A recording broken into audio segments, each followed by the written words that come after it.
At midnight, the stone corridors of the temple were already cold. Boots echoed, then multiplied. 6 men moving with the authority of revolution behind them. Lanterns bobbed. A key turned in a heavy door. They came for a child. The scene is simple and terrible. A sleeping room, the thin light of a single candle, a mother clinging to her son.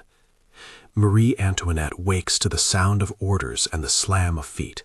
She becomes for a brief, incandescent hour nothing but a mother defending her child. According to her daughter Marie Therese's memoirs, the Queen stood at the door, arms pressed against it, her body the last barrier between Louis Charles and the men who had come to take him away. They read a decree. She begged, she fought, she collapsed when it was over. What followed was not only the removal of a crown, but the systematic dismantling of a mother's humanity. If you want deep dives into history's darkest chapters, subscribe now. Marie Antoinette's fall was not sudden. It was the end point of a narrative that had been shaped long before the guillotine. Born an Archduchess of Austria in 1755, she arrived at Versailles as a politically arranged bride at 14. She was foreign, young, often misunderstood in a court that specialized in etiquette and rumor. Over the years, court gossip and hostile pamphleteering turned personality into caricature. The famous line, "Let them eat cake," belongs more to the machinery of propaganda than to her speech. In the pages of revolutionary pamphlets, she became a symbol, extravagant, indifferent, a scapegoat for a monarchy that had failed under financial strain and political incompetence. By 1789, she was public enemy number 1 for many. By January 21, 1793, after the trial and execution of Louis XVI, she stood exposed, stripped of the protections of royalty. Between the fall of the monarchy and her death on October 16, 1793, the revolution did more than punish a former queen. It practiced a kind of psychological warfare. The mechanics were bureaucratic and intimate, transfers ordered by committees, guards assigned with deliberate cruelty, routines altered to destabilize, language forbidden to erode identity. The story of Marie Antoinette's last months is thus a catalogue of methods: surveillance as discipline, family as weapon, humiliation as spectacle. The prison called the Temple was an ancient fortress in the heart of Paris, once a medieval keep, now repurposed to hold the royal family after August 1792. Its rooms were damp and cold, its windows narrow. Early on, when the royal household first tried to maintain domestic rhythms, the attempt at normality was a theater of control. Letters were censored, conversations were monitored. French replaced German at table. Private language, once a refuge, was slowly erased. Visitors came and left under strict conditions. Guards were rotated. Outsiders reported small details. Cutlery changed, the scent of unwashed linen, hair whitening from stress, things that, together, marked the steady attrition of a life. Prison life in the Temple had routine and rule, yet even routine could be weaponized. Guards arrived in the night for roll calls and inspections. Rooms were searched. Personal items were cataloged and sometimes confiscated. Contemporary observers noted that long weeks of such surveillance eroded sleep, appetite, and sense of privacy. In that environment, the line between prisoner and exhibit blurred. The revolutionaries understood that to destroy a public figure, they need not only a public trial, but private humiliation. For Marie Antoinette, the point of vulnerability was clear: motherhood. On July 3, 1793, the abduction of Louis Charles, her 8-year-old son, became the turning point. The official pretext was re-education. The Committee of Public Safety and municipal authorities decided the boy should be separated from his mother and raised as a Republican. According to Marie Therese's later recollections, that night the boy was awakened and led away, with cries and pleading that still haunt the accounts. The scene lived on in eyewitness testimony: the Queen blocking the door, the boy taken despite her efforts, the household in disarray. Whether one reads it as a political necessity in the fever the city felt for security, or as an act of personal cruelty, it was a calculated decision to target the core of her identity. The man assigned to the child, Antoine Simon, is a central figure in what followed. A shoemaker by trade and a zealous revolutionary by conviction, Simon was installed in the boy's care with a mandate that went beyond mere supervision. Contemporary municipal reports and later historian analysis describe a regimen of re-education that involved regimented routines, physical coercion, and ideological instruction. The goal was not only to break the boy's allegiance to his family, but to force him into the vocabulary and behaviors of the new order. Witnesses recount that within a matter of weeks, the child began to parrot phrases he had not used before. He began to make statements that fit the narrative revolutionaries wanted to present at trial. This is where the machinery of the state met the intimacy of family. The boy's removal was not merely a separation, it was an act of weaponization. Love became leverage. The fear of losing one's child, the sleeplessness of a mother kept awake by worry, the knowledge that her son, literally under the roof of a revolutionary, might be molded into a tool for her condemnation. All these were deliberate effects. Historians now read the sequence, abduction, re-education, coerced testimony, as part of a broader tactic to displace moral sympathy and replace it with spectacle. By August 1, 1793, Marie Antoinette had been transferred from the Temple to the Conciergerie, the grim antechamber to the guillotine. She was registered as prisoner number 280. The Conciergerie was no mystery to Parisians. A former judicial and prison complex on the Ile de la Cité, its cells were small, damp, and designed for containment. Here, the performative aspect of imprisonment intensified. Guards watched daily routines. A folding privacy screen reportedly stood in her cell. Contemporary accounts suggest it was used in a way that made private acts subject to surveillance, a tactic to degrade. Medical observers recorded her health declining, constant fevers, hemorrhaging, appetite loss, not all of it diagnosable in modern terms, but noted by contemporaries as signs of a body under relentless stress. The trial that would seal her fate opened on October 14, 1793.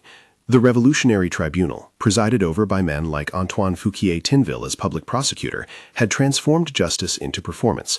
Trials were quick, evidence was marshaled in a way that favored predetermined narratives, and juries were expected to deliver revolutionary verdicts. The charges against Marie Antoinette were many: conspiracy against the state, squandering national resources, correspondence with foreign powers. Interwoven among these were more sensational claims, accusations that cut, in intent if not in proof, at the heart of public disgust. Central among the pieces offered to the tribunal was the testimony attributed to Louis Charles. That testimony included allegations of inappropriate conduct, accusations that have been carefully scrutinized by generations of historians.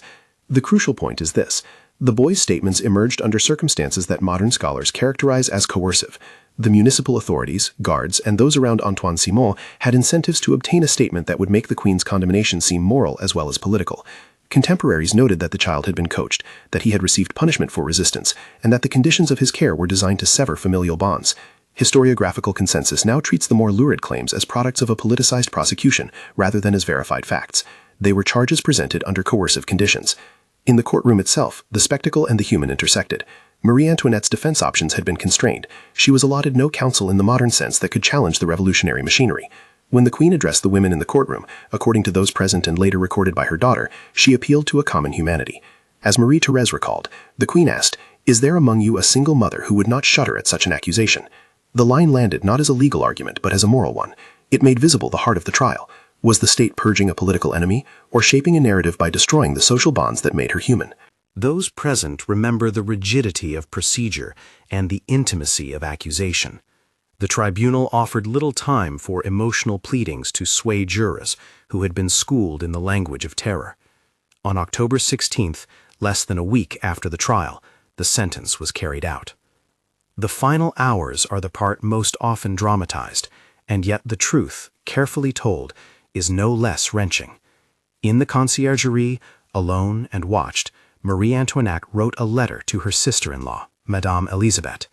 Surviving copies and contemporary testimony indicate its tone: succinct, resolute, and infused with maternal concern. In a short, often quoted line attributed to that correspondence, she wrote, "I die innocent of all the crimes laid to my charge." She also urged forgiveness and concern for her children, an attempt, even at the finish, to shape what legacy was possible. Historians diverge on the precise chain of custody of the letter. Some accounts say it was intercepted or censored before reaching its destination, others that fragments survived and were published. Where the documentary record is fragmentary, the safest phrasing is to say that according to surviving copies, she affirmed her conscience and sought reconciliation. Preparation for the procession to Place de la Révolution was deliberate and dehumanizing. Her hair was cut, reportedly crudely, and she was given a plain white shift, the Republican costume for those condemned. Her hands were bound. Contemporary descriptions suggest the bindings were tight, another means to blunt dignity. She was placed on a tumbril, the cart used to carry prisoners through snarling streets to the scaffold. The journey was long, roughly an hour, and the crowd's mood ranged from frenzied hatred to grim curiosity. Revolutionary Paris had been polled, inoculated by years of pamphleteering and atrocity tales, now turned into moral proof. For many in the crowd, the execution was not merely a sentence, but catharsis. Along that route, a small human moment cracked the spectacle. The Queen, in the bustle and on the unsteady cart, accidentally stepped on the executioner's foot. The anecdote is attested in several contemporary reports and in the memoirs of those who later recounted the scene. Marie Antoinette turned, and, contrary to the image of a villainous monarch, she offered a simple apology. "Pardonnez-moi, monsieur, je ne l'ai pas fait exprès." Pardon me, sir, I did not mean to do it. The executioner, often identified as Charles Henry Sanson, acknowledged the apology, and in that thin exchange a different portrait emerges. Not the monstrous woman of pamphlets, but a human who clung to manners and small recognition of another person even as death approached. Then the blade fell. On October 16, 1793, in the public square now known as Place de la Concorde, the machine of revolution completed its sentence. The body that had been made into a symbol was removed and dissected by the public imagination, then by the exigencies of administrative record-keeping. What followed in the months and centuries after was a succession of narratives, some painting Marie Antoinette as culpable for an ancien regime whose practices were indeed faulty, others portraying her as the victim of a vindictive revolution. Both extremes simplify a profoundly complex life. To understand the dark secrets of those last moments is not to indulge in conspiracy, but to take apart, piece by piece, how a political system used private ties as instruments of power.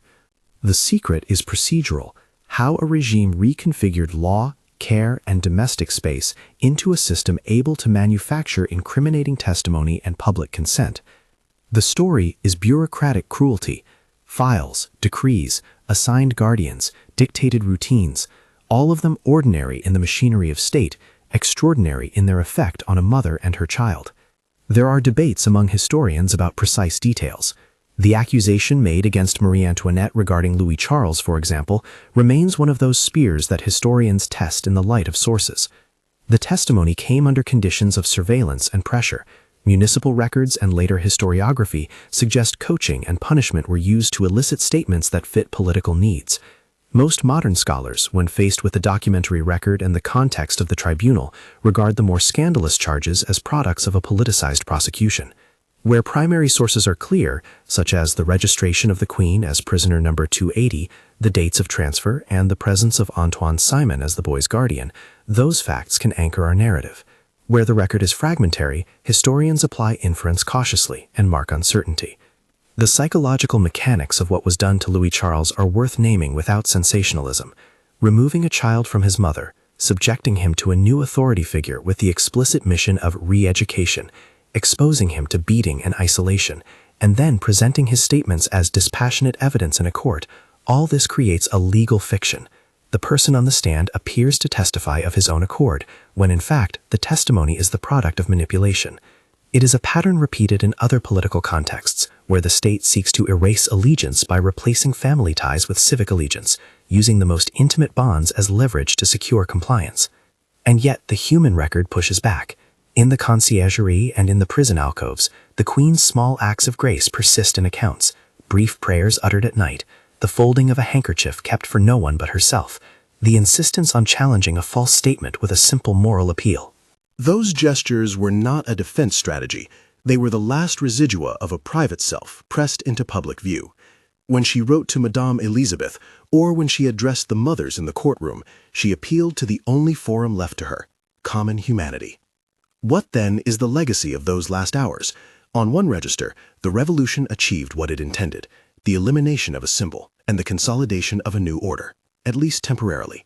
On another register, the method left a stain on revolutionary legitimacy. By taking private ties and converting them into instruments of public condemnation, the revolution demonstrated a capacity to manufacture moral outrage. The appetite for spectacle helped transform legal proceedings into purges. For centuries afterward, European political thought would measure the French example in terms of both emancipation and tyranny. There is an ethical question embedded in any retelling. When is the state justified in dismantling family ties for political ends? The answer, in this case, is grim. A regime that replaces due process with spectacle will always find ways to justify the unjustified. The story of Marie Antoinette's last months shows how the language of national security and civic virtue can be used to justify acts whose purpose is not only punishment, but obliteration of the person's social meaning. We must also remember the human cost aside from the Queen. Louis Charles, the young boy who became a political token and later a tragic figure in the maelstrom of rumor and counterclaim, never recovered the life that might have been his. Marie Therese, who lived on, carried with her the weight of a sister's and a mother's loss. The unnamed guards who obeyed orders, the municipal officials who signed decrees, the crowd who watched, each had their own role in a machinery where responsibility diffused into procedure. Contemporary sources and later historians alike offer confirmations and contradictions.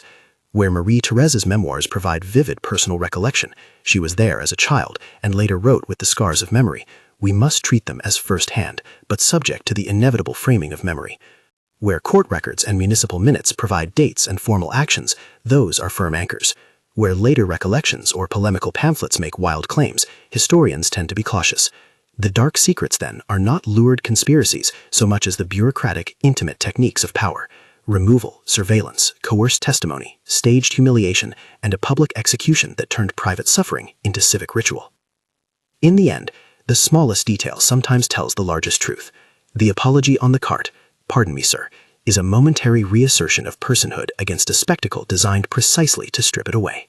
It is easy to see in that apology theatrical defiance, but it may be simpler and truer to see an act conditioned by habit, a woman who had lived by manners and social codes, keeping them even as the world she had known was ending. Was Marie Antoinette a villain, a victim, or something in between? The answer resists the neat categories that pamphlets and propagandists prefer. She was a political actor born into a system of power, sometimes indifferent and sometimes misjudged. She was also a mother who suffered the particular cruelty of having her child taken as a tool of statecraft. The revolution's legal and moral innovations freed some, but also provided the instruments for terror. To reduce the Queen to a single label is to miss the complexity that history demands. If Marie Antoinette's final days changed how you see her, leave a comment, villain, victim, or something in between. Share this with someone who cares about the way power and family collide in history, and tell us which detail of the last month surprised you most. History preserves fragments, official logs, a prison number, a scrawled letter, a daughter's memoir, and from those fragments we try to reconstruct not only facts, but meaning. The dark secrets of Marie Antoinette's last moments are less the whisperings of an isolated scandal than the larger lesson about how political systems can weaponize intimacy. When we read the record closely, attuned to sources and wary of sensationalism, the narrative that remains is clear. A mother separated from her child, a state that reshaped personal bonds into evidence, a trial that served public appetite as much as justice, and a final human comportment that complicates every easy judgment. The story does not close with the falling of the blade. It lives on in the way subsequent generations interpret both the revolution and its victims. In the quiet of archives, among official minutes and private letters, the debate continues. What cannot be debated is that the means used against Marie Antoinette, the calculated erosion of privacy, the coercion of a child, the transformation of legal process into spectacle, reveal a darker grammar of political power that deserves scrutiny and remembrance. So we end where we began, with a woman who stood in a doorway and tried to stop a cart from carrying away her son. That night and the decisions that followed show how revolutions remake not only institutions, but the most intimate relations of people's lives. They show, too, that the record of those last moments contain dark procedural truths that are not conspiracies, but the visible effects of policies and choices. Remembering them is not an act of sentimentality. It is an exercise in understanding how human dignity is endangered when the state decides to convert love into leverage. If this examination moved you, share it. If it challenged a view you held, write your thoughts below, villain, victim, or something in between, and let the discussion continue.